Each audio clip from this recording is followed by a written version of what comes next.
Cube. Ah, bonjour tout le monde, Rémi Villemur avec vous toute la semaine de 9h à 11h avec Cybèle Olivier aussi. Salut Cybèle. Salut Rémi. Écoute, j'ai envie qu'on fasse quelque chose de le fun cette semaine. On va faire des très émissions, le fun. Sauf que hier, j'ai eu une réalisation. Je regardais le Canadien de Montréal affronter les Oilers d'Edmonton au Centre Bell. Les Oilers, c'est une grosse équipe, là. Le Canadien a de la misère. La défense est poche, le club est poche, les joueurs sont poches. J'entends juste ça depuis quelques semaines. Et là, le Canadien l'emporte. Oui. Belle victoire, 4-1 face à une grosse équipe. Il y avait d'ailleurs un des joueurs des Oilers qui cherchait son 1000e point, Léon Draisaitl. Il n'a pas réussi à aller l'obtenir. Et là, ce matin, je me réveille et je me dis, voyons, le Canadien, poche, on n'arrête pas de dire que cette équipe-là est poche, il l'emporte. Et là, je vois un tweet de Mathias Brunet, journaliste sportif très connu au Québec, qui dit à peu près ceci, il dit, tu sais, on fait toujours de la micro-analyse dans la vie.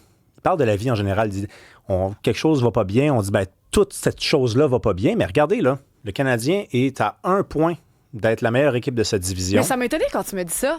Parce que justement, moi, la dernière fois qu'on m'a parlé de ça, on m'a dit ils sont rendus 17e au classement, sont poches, comme si c'était fini. Puis là, toi, tu me l'apprends. Ouais, finalement, ils sont bons. Il y a à peu près une vingtaine d'équipes dans la Ligue nationale qui ont perdu plus que le Canadien de Montréal. Et tu sais, on fera pas une émission sur le hockey, là, mais ce que je propose cette semaine, on va faire ça à chaque début d'émission. On va parler de choses qui se sont bien passées cette année. Tu sais, je suis pas le gars le plus hi-hi, ho-ho, ha-ha-ha, là, OK? Tu sais, je suis... Bon, sans dire que je... pétillant, Rémi. Ouais, sans dire que je suis quelqu'un de pessimiste, c'est pas le cas, mais j'aime quand les choses sont justement rapportées. Puis c'est pas vrai que 2025 a été une année de marde. C'est pas vrai, ça, OK? Il y a des affaires qui se sont mal passées. Tantôt, on va parler d'ailleurs à Julien Corona parce que il y a eu un attentat antisémite hier en Australie. C'est absolument dramatique ce qui s'est produit. 15 morts. Donc oui, il y a des choses qui se passent mal dans la vie, mais il y a aussi des belles affaires. Puis là, je veux que les gens nous écrivent. Oui, écoutez, c'est le 187 Cube Radio, 1877-827-2346. Appelez-nous, textez-nous. Vous savez, on a fait un peu la même chose la semaine dernière. On voulait savoir qu'est-ce qui vous a marqué l'année dernière. Là, encore une fois, est-ce qu'il y a des choses positives qui vous marquent encore aujourd'hui, cette année au complet 2025? Qu'est-ce que vous avez vécu de positif aussi? Dites-le nous parce que ça fait du bien de se rappeler que, comme tu dis, Rémi, il y en a des choses positives qui se passent dans tout ce mal. Puis malheureusement, les médias, on est souvent ceux qui rapportons les mauvaises nouvelles. C'est un peu notre rôle, malheureusement, d'en parler plus que le journalisme de solution. C'est un petit peu mal vu des fois.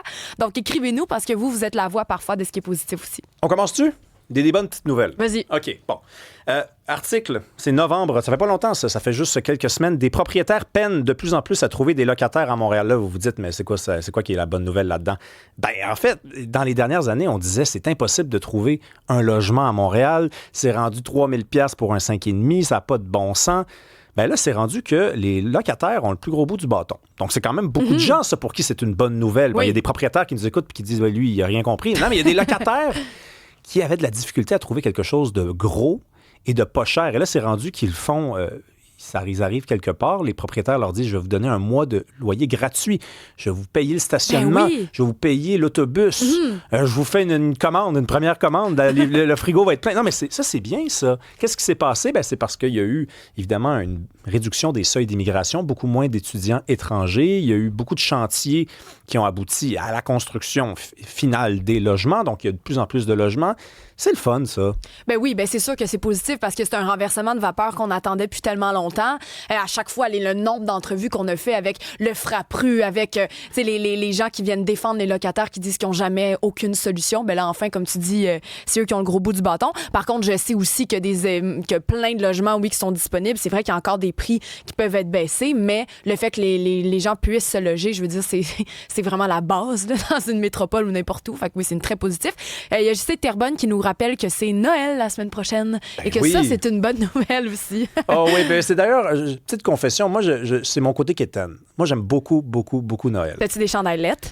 J'ai un chandail lettre que j'ai porté dans un party de Noël en fin de semaine. Il y a des gens qui ont dit, tu t'habilles toujours comme ça à Noël. J'ai dit, oui, c'est Noël. Mais j'aime ça, Noël. Moi, je pense qu'il faut cultiver une capacité d'émerveillement.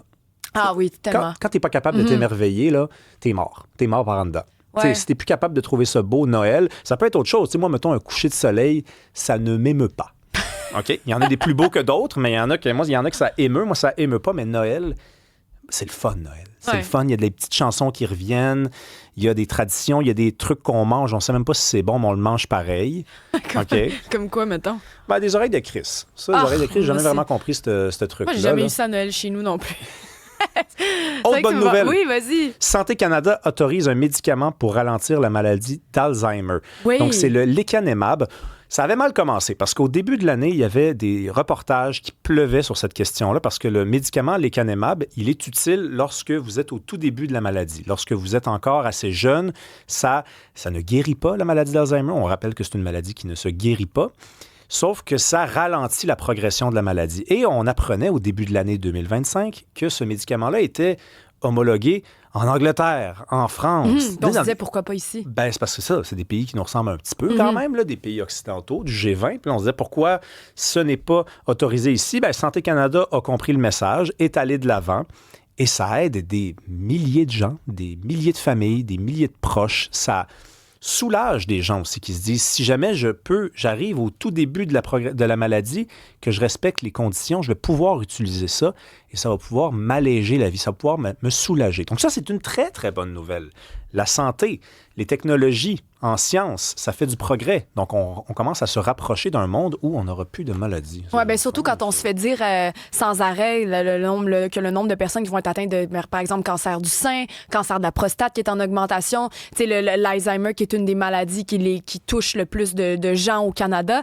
Je trouve pas la statistique la plus récente, mais en 2022, on disait que c'était la 9e cause de décès au Canada. Donc, quand on sait que finalement, la science progresse et qu'on est capable de s'en sauver, puis surtout, nous, on est les futurs là, qui risquent d'avoir certaines maladies. Toi, surtout, t'es le futur. Bon. Oui, t'es le futur. Non. Hey, en parlant de science et de technologie, vers 10h05, on parle avec Valérie Gontier, qui est journaliste au Journal de Montréal, parce qu'on va parler de meurtres irrésolus. 2025, là, autre bonne nouvelle, ça a été une maudite bonne année pour des meurtres irrésolus. On a trouvé, par exemple, le meurtrier de Mme Davio, qui avait été assassiné en 2008. On a trouvé le meurtrier. On a trouvé donc toutes sortes de gens qui avaient commis des crimes. Souvent, ces gens-là étaient décédés, mais au moins pour les familles, ça faisait du bien de mettre un doigt sur le coupable enfin. Puis nous, on avait reçu à un moment donné aussi le laboratoire de sciences judiciaires du Québec qui nous avait expliqué à quel point il y avait tellement d'os, de petites particules, de plein de ce qui peut aider à résoudre des crimes finalement qui sont stockés là-bas puis qui peuvent être ressortis comme ça pour les crimes. J'ai bien hâte de voir qu'est-ce qu'elle va dire, Karine. Autre bonne nouvelle, là, on ne peut pas nommer le nom de la petite fille parce que c'est rendu interdit, mais vous vous rappelez cet été, il y avait une petite fille qui avait disparu et on se demandait qu'est-ce qui était arrivé. Puis là, on avait retrouvé la mère, puis on s'était rendu compte que la mère avait abandonné la petite fille. Et là, finalement, on a retrouvé la petite fille, une warrior, une battante. On se rappelle tous de la photo, donc de cette petite fille-là qui avait survécu pendant 4 jours sur le bord de l'autoroute. Elle s'était réfugiée dans un ravin. Aujourd'hui, on le sait qu'elle va bien. C'est des affaires qui arrivent souvent l'été. Hein. Donc, l'été, l'Assemblée nationale est fermée, la Chambre des communes est fermée. Puis là, il y a des faits divers qui émeuvent plus qu'un coucher de soleil tout le Québec au grand complet. Puis des fois, ça finit mal, ces histoires-là. Parce qu'on se rappelle l'été d'avant, ou c'est pas l'été d'avant, là, il y avait eu les petites filles qui avaient été assassinées par leur père. Et le père avait été retrouvé aussi. On se rappelle de ça. Donc là, puis ça, c'est encore un peu ambigu. Qu'est-ce qui est arrivé avec ce père-là? Il avait fait un accident sur l'autoroute. On se rappelle de cette histoire-là. Mais je recherche les noms des 2 petites, là. Mais de toute façon, cette fille-là, dont on ne peut nommer le nom, donc Nora et Romy. Donc ça, c'était les 2 petites filles qui avaient été assassinées par leur père. Le père avait fait un accident sur l'autoroute, avait peut-être eu un choc à la tête, était devenu pas mal mélangé. Ça, c'était dramatique, ça s'était mal terminé. 2025, ça a été une bonne année puisque la petite fille qui avait été retrouvée donc proche de l'Ontario, elle a été retrouvée. Mais la grande nouvelle, et là, ça, je veux que les gens nous écrivent parce que je sais que vous avez des enfants, je sais que vous travaillez peut-être dans le système d'éducation québécois. La grande nouvelle pour moi de 2025, mais il y en aura d'autres tout au long de la semaine, c'est les cellulaires interdits dans les écoles depuis la rentrée. Alors, on se rappelle, fin du printemps 2025, on a l'annonce du gouvernement Legault, il n'y aura plus de téléphone cellulaire dès l'entrée. Donc, dès la rentrée à l'automne. Et là, j'entends toutes sortes de monde dire, mais ça va tellement mal se passer, c'est pas applicable. Ou il y a même des gens qui disent, comment que je vais faire pour contacter mon enfant à l'école si j'ai besoin de savoir qu'est-ce qu'il veut manger? Moi, je finis plus tôt, je prépare la lasagne à la maison. J'ai entendu toutes sortes d'affaires, là, sincèrement, là. Et qu'est-ce qu'on apprend depuis quelques jours? Que finalement, ça change pas grand-chose. Ça se passe bien. Ça se passe bien. Ben oui, ils se sont adaptés. ces petites bébites-là d'enfants. Ben oui, c'est pas des... Comme ceux avant eux. Exactement. Ben oui. Donc, on nous avait... finalement, c'était des adultes qui nous faisaient anticiper le pire, alors que les jeunes ont juste fait comme... la majorité. On va s'en sortir. Ils ont peut-être juste cru leurs enfants qui leur disaient « Ah, c'est la fin du monde, c'est un drame. » Puis là, les pauvres parents qui aiment tant leurs enfants puis qui veulent qu'ils se sentent bien ont cru à ça, puis finalement... Ça roule. Il y a de ça, mais il y a aussi, moi j'ai entendu du monde autour de moi, du monde dont je respecte énormément le jugement, là. Des gens qui pensent souvent comme moi sur 100% des affaires, donc c'est pour ça que je respecte leur jugement. Bon. Puis ces gens-là ont des enfants, puis ils me disent « Non, mais Rémi, tu comprends pas comment c'est l'enfer. Moi, j'ai besoin de contacter mon enfant. » Puis je dis « Mais moi, quand ma mère, elle avait besoin de me contacter, elle appelait à la réception, puis ça faisait jouer dans l'interphone. Oui. Fait que tu sais, t'appelais vraiment quand tu avais besoin de parler avec ton enfant parce que tu savais que son nom allait sonner dans l'interphone, puis c'était comme un petit peu gênant. On s'est habitué, et c'est les adultes les responsables, à une sorte de monde qu'on pouvait contourner de cette façon-là. On a un message. Oui, Chantal nous rappelle qu'il n'y a pas eu de grands feux de forêt majeurs au Québec cette année. C'est vrai que, Chantal, qu'on sort de ça dans l'Ouest canadien dans les dernières années. Au Québec, on a été ravagés. C'est vrai que cette année, il n'y en a pas eu. Il y a quelqu'un aussi qui réagit à ce que tu dis. C'est Max. Il dit « La fin des cellulaires à l'école, c'est un 10 sur 10 pour moi d'un papa bien content. » Bon, les gens sont capables de se mettre eux aussi dans l'esprit des fêtes. On va faire ça toute la semaine. Allez, on commence l'émission là.